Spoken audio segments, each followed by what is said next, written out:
All right, so let's answer question 6 at the bottom. Number 3, after class discussion, are all springs or elastic items the same? No? No. I mean, we all got very different slopes when we were back there for the different springs, so I would definitely circle no here. They're not all the same. So then turn to page 4.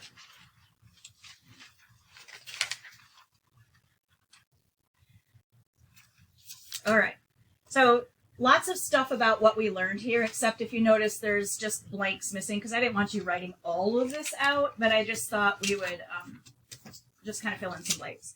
So first of all, now that you know how to do those LOL charts and write those energy equations, we're going to start to learn what equations we plug in for different things. And so we're starting with elastic for today. And so when you guys made the graph, the majority of you in the class got what shape graph? Linear, right? Okay, so let's sketch that along the side. So you had force in newtons on this axis, and you had the variable we use for this is either delta x or x. So remember, delta means change, and x is like the length. So this right here would be amount of stretch. It's not the total length, it's how much it stretches by, and then this was measured in meters. And so if you don't apply any force to the spring, how much will it stretch by? It's not a trick question. 0, right? So it seems like the y-intercept should be 0, and I probably should have mentioned that when we were discussing this. So go ahead and sketch something that's linear with a y-intercept of 0. And so there's a guy out there named Robert Hooke, and he was around during the time of Isaac Newton, but he was older than Isaac Newton, and they knew each other. In fact, Isaac Newton hated Robert Hooke, and the reason why he hated Robert Hooke was because Robert Hooke accused Newton of stealing, the GMM over R squared formula you guys just learned about. Robert Hooke said that was his formula, but it was really Newton who came up with it. Robert Hooke had no proof. So because of that, Isaac Newton hated Robert Hooke. Okay, so just kind of keep that in mind. But Hooke did a lot of studies with elastic items, and he found what you guys found. A lot of elastic items make a straight line when you graph the force applied to them and how much it stretches, or it could also be compression too. So it could be the kind of spring that you have like in these kind of pencils, or these pens where you click down and up. There's springs in there, and those are compressional springs. So what he found is that a lot of them have linear relationships. So that means they obey y equals mx plus b. And we're going to make it more chutty with the microphone. We're going to make it more physics related. So instead of y equals mx plus b, we're going to do our y is force. So we're going to do F equals. And then in physics, the slope of this line is actually not an m. We call it a lowercase k. So along the sketch that you made, make it a lowercase k, and that's your slope. So F equals k, and then our x-axis is actually delta x. This right here is called Hooke's law, because he came up with it. He discovered, again, he stretched a bunch of different things, he compressed a bunch of different things, and he found that most elastic items obey that, not all of them. So let's define what these things are. Delta x is the amount of stretch or compression. It is not the total length. So you're not measuring the whole spring, you're just measuring how much it changes by, and it's going to be in meters. F is the force in newtons, like how much you push on it or pull on it. And then K is called either the force constant or the spring constant. And the units of K are Newton divided by meter. And so when you graph this, and if it obeys Hooke's law, what you should get is a straight line. So if you ever take something that's elastic and you graph it and it's not linear, then it doesn't obey Hooke's law. Like rubber bands do not obey Hooke's law, which is why you guys didn't do this lab with rubber bands. They actually kind of bend a little, so they start linear and then they kind of tip over. So then in our class discussion, the slope that you guys got was this K value. So what did we find out about high slopes? Easy to stretch or hard to stretch? So the highest slope you guys got was around 15 or 16. So was that hard to stretch or easy? Harder, right. Okay, so the harder an item is to stretch, the larger the spring constant or the force constant. And remember, that's the slope. So the harder it is to stretch, the larger the slope is going to be. The easier it is to stretch, the smaller the slope is going to be. So the groups that got a slope of around 2, yours was the easiest one to stretch. And so how do we get that spring constant? We take the slope of the line that's on that graph, and that's how we found that. So this is one of the formulas that you guys have to know how to work with. It is not an energy equation, but the energy equation actually comes from the graph that you guys made. So I'm going to go ahead and show you how that comes about. So I'm going to re-sketch this graph over here that we got. Force in newtons on this axis, delta x in meters on this axis, and then we had like a straight line with a y-intercept of roughly 0. So there's this thing that we can do to graphs besides slopes. And those of you who haven't learned this yet in math class, you will learn it as you progress into higher level math classes. What you can do is you can also find what's called the area under the curve. And so what that means is you take the graph that you made, the line, and you shade in the area between it and the x-axis. Okay, so this is called the area under the curve.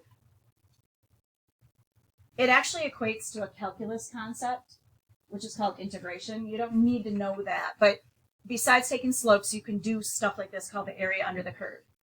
Anyone want to tell me what shape that looks like when I shaded it in?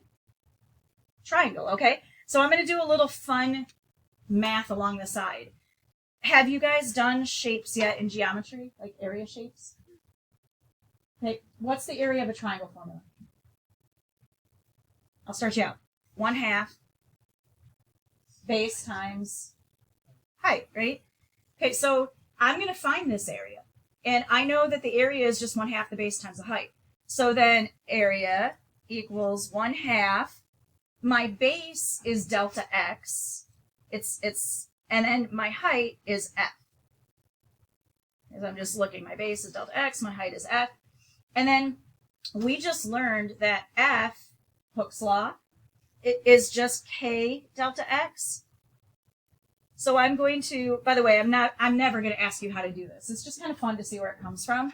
I'm going to replace this f in this formula with k delta x. So then when I get is 1/2 delta x, k delta x.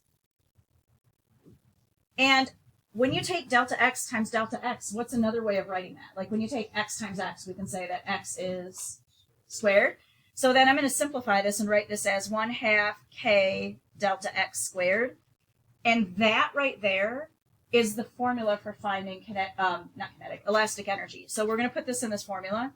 So E elastic equals 1/2 k delta x squared. So when you, let me grab a spring. When you stretch or compress a spring, you're storing energy in it. So if this is my spring, there's no elastic energy stored in it right now. But the moment that I pull it out like this, it now has elastic energy stored in it. And how we found that is by taking the area under the curve. All you guys have to know is how to use this equation. Okay, so in this equation, delta x is the amount of stretch or compression, not the total length in meters. E elastic, so EEL is the elastic potential energy in Newton meters or joules. So we learned that energy is measured in joules. And then K is your spring or force constant, and its units are Newton meters. These are the same letters that are in this formula, but the one at the top solves for force, and the one down here solves for the elastic energy stored. It was determined by taking the area under the force versus time graph. So we're going to finish by practicing both of these equations just to make sure we can do it, and then I'm going to give you guys a worksheet. and you can practice it. These do not have to be memorized. This should be on your equation sheet. So let's try this. It says a force of 100 newtons stretches a spring by a displacement, that's your delta x, your displacement of 4 meters. So I apply 100 newtons, it stretches by 4 meters, determine the spring constant. So this 100 is your F. It's measured in newtons. This right here of 4 meters is how much it stretches by. It's not the total length, this is how much it changes by. And then in part A, they want the spring constant. So what letter is that in our formula? The spring or force constant is letter K. So I'm going to write K equals question mark. And then I have 2 formulas to choose from. I've got this one, the energy one, and then I've got this one, the force one. So which one makes the most sense for part A if you know force, displacement, and you want K? The top one or the bottom equation? Top, right? So I'm going to write out F equals K delta X. And then I'm going to put in the numbers where they go. So F is 100 equals K is what I'm looking for, and then delta X is 4. So I made this come out nice. If you divide both sides by 4, what do you get for your K? 25. And then the units are in Newton divided by meter. And then you guys tell me, based on our class discussion, would this be harder to stretch than any of the springs we used or easier? Harder, right? Because the highest slope we got was 18. This one was 25, so this would be harder to stretch. Then part B, how much elastic potential energy is stored in the spring? So EEL equals question mark. That's my unknown. And the formula for that is EEL equals 1/2 K delta X squared. So EEL equals 1/2. And then what do you put in for K? 25, right? Because we just found it. And then delta X is 4 squared. So if you put that in your calculator, 4 squared is 16. So 0.5 times 25 times 4 squared, I get 200. And then the unit for energy is joules, just like you guys learned in chemistry. So you've got to know how to use both of these equations, sometimes to find force or K, other times to find elastic energy. So you guys have any questions? Let me stop the recording a minute.